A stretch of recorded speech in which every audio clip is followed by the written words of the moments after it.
और जो रियली औकात बोलेंगे ना, उसमें हम आपसे बहुत बड़े हैं औकात में। बोलते हैं कि हमनी के बुद्धि ठेहुना में होला।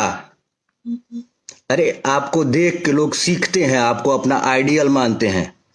आप अपने आइडियल मानने वाले लोगों को यही सिखा रहे हैं। ये तो पहले लोग उपहास कहते थे ये बात बोल के।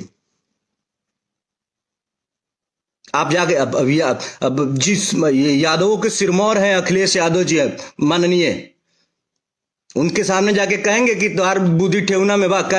जय भीम नमो विधाएं। दोस्तों फैंस न्यू वीडियो के साथ चुके वीडियो बना और वीडियो पूरा लास्ट तक देखिए। जी हाँ दोस्तों, विलेन स्टार कालाना रितेश पांडे और चमरान स्टार विकास राव में चल रहे विवाद। जी हाँ दोस्तों, गाने के लेकर हो गया विवाद। रितेश पांडे लाइव आकर विकास राव के बहुत गलत बात बोल रहे हैं। इस वीडियो के आप सब इतना से इतना शेयर कीजिए और रितेश पांडे का आप सब क्या कहना चाहते हैं कमेंट में जरूर बताना।